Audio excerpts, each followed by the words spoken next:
Joe Biden y Donald Trump pisan el acelerador a días de las elecciones intermedias. Los comicios del 8 de noviembre corren el riesgo de paralizar políticamente el mandato de Biden. Joe Biden y Donald Trump recorren varios estados a días de las elecciones intermedias que podrían paralizar los últimos 2 años del mandato del presidente demócrata y preparar el terreno para un potencial regreso del magnate republicano en el 2024.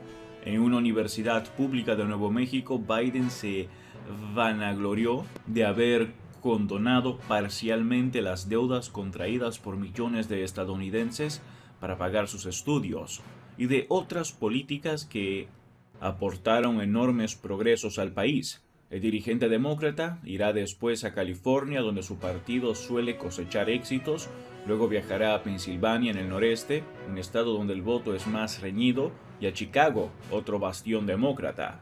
Con vistas a los comicios del 8 de noviembre que corren el riesgo de paralizar políticamente su mandato, Biden ha optado por presentarse como el defensor de las clases trabajadoras y garante de la democracia frente a candidatos republicanos dispuestos a rechazar el resultado de la votación, a imagen y semejanza de Trump, quien nunca reconoció su derrota en las presidenciales del 2020, pero el expresidente, todavía muy influyente en el Partido Republicano, también pasó a la ofensiva.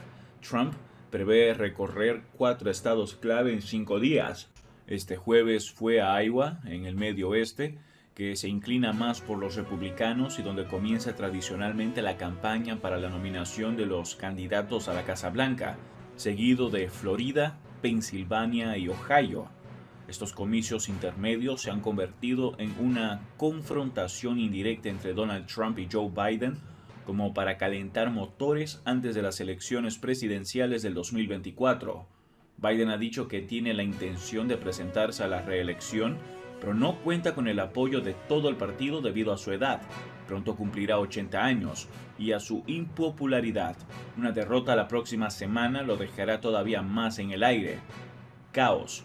El miércoles por la noche pronunció un discurso sobre la democracia con tintes dramáticos sobre estos comicios, que pueden cambiar el equilibrio de fuerzas en el Congreso y aupar el poder a gobernadores y ediles afines a Trump. Estimo que, negando el resultado de las últimas elecciones presidenciales y amenazando con contestar las de la próxima semana, los republicanos más radicales que defienden a Trump podrían sumir a la primera potencia mundial en el caos. En el pequeño estado de Rhode Island, el último clip de la campaña demócrata, por ejemplo, utiliza imágenes del asalto al Capitolio del 6 de enero del 2021 por parte de partidistas de Trump. Está por ver si la movilización de Biden y de otras personalidades, como el expresidente Barack Obama, surtirá efecto. Por ahora los sondeos son más bien favorables a los republicanos. Los conservadores no solo esperan, como prevén las encuestas, obtener el control de la Cámara de Representantes, que se renueva completamente, sino también el del Senado, en el que hay 1/3 de los escaños en juego. El Partido Republicano centra el discurso en los altos precios y el aumento de la delincuencia que los atribuye a la política de Biden. Desde el aumento de la delincuencia, una inflación extremadamente alta y una frontera abierta, las familias de Nuevo México merecen algo mejor que los fracasos de Biden, afirmó la jefa del Partido Republicano, Ronna McDaniel, cuando el presidente demócrata aterrizaba en este estado del sudoeste del país. Los conservadores intentan no incidir en su oposición al derecho al aborto, desprotegido desde una sentencia de la Corte Suprema. Los demócratas, por el contrario, defienden la interrupción voluntaria del embarazo y quieren protegerla con una ley federal si ganan las elecciones. Si este contenido es de tu agrado, no olvides comentar, suscribirte, dejar tu me gusta y compartir el video. Ayúdanos a crecer para llegar a más personas. Muchas gracias por tu apoyo. Joe Biden afirma que vamos a liberar a Irán. El presidente de los Estados Unidos, Joe Biden, en su discurso durante el evento del Partido Demócrata realizado en California, se refirió a las manifestaciones en Irán. Vamos a liberar a Irán, dijo el presidente de los Estados Unidos, Joe Biden, con respecto a las protestas en curso durante unos 50 días en Irán que comenzaron después de que Mahsa Amini muriera bajo custodia. Joe Biden, en su discurso durante el evento del Partido Demócrata realizado en California antes de las elecciones de medio mandato del Congreso el 8 de noviembre, se refirió a las manifestaciones en Irán. Biden hizo los comentarios mientras los simpatizantes de la multitud sostenían teléfonos celulares que mostraban el mensaje "Liberen a Irán", y dijo: "No se preocupen, vamos a liberar a Irán. Se van a liberar muy pronto". La muerte de Mahsa Amini, de 22 años, bajo custodia en la capital de Irán, en Teherán, el 16 de septiembre, provocó protestas contra el gobierno del país. China promete defender sus intereses ante las aspiraciones hegemónicas de Estados Unidos.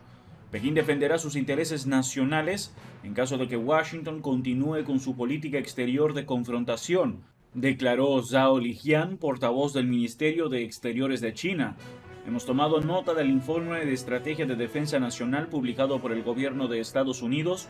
El informe, al igual que el informe de Estrategia de Seguridad Nacional, recién publicado por la Casa Blanca, exagera la competencia entre las grandes potencias, distorsiona deliberadamente la política exterior y de defensa de China y está lleno de pensamiento de suma cero de la Guerra Fría y lógica hegemónica, afirmó Zhao. El vocero agregó que Pekín siempre se ha comprometido en mantener la paz en el mundo y promover el desarrollo común, así como promover la construcción de una comunidad humana con un destino compartido.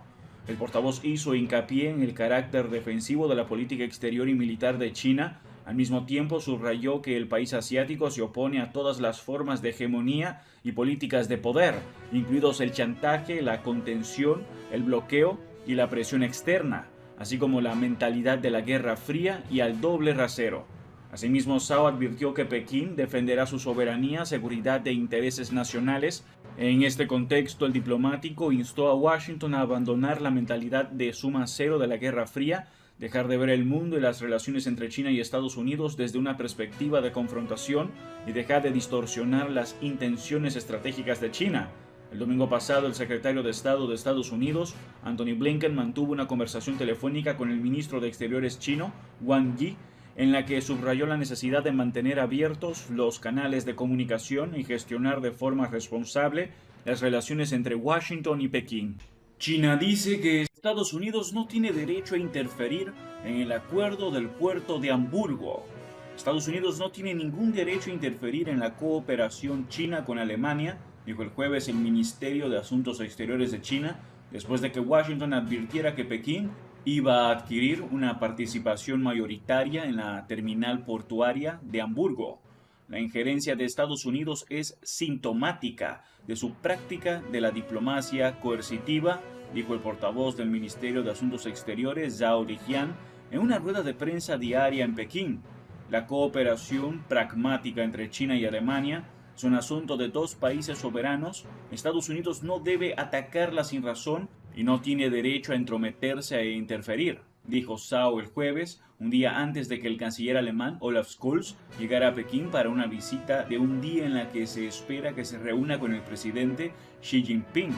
El gigante naviero chino COSCO presentó el año pasado una oferta para hacerse con una participación del 35% en una de las 3 terminales de la empresa de logística HHLA en el mayor puerto de Alemania, pero la coalición alemana se mostró dividida entre el acuerdo.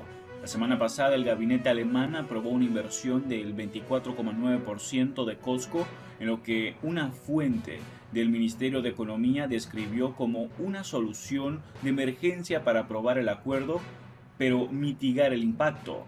La inversión aprobada no otorga a COSCO ninguna participación en la gestión ni en las decisiones estratégicas. Eso es todo por ahora. No olviden comentar y suscribirse. Hasta el próximo video.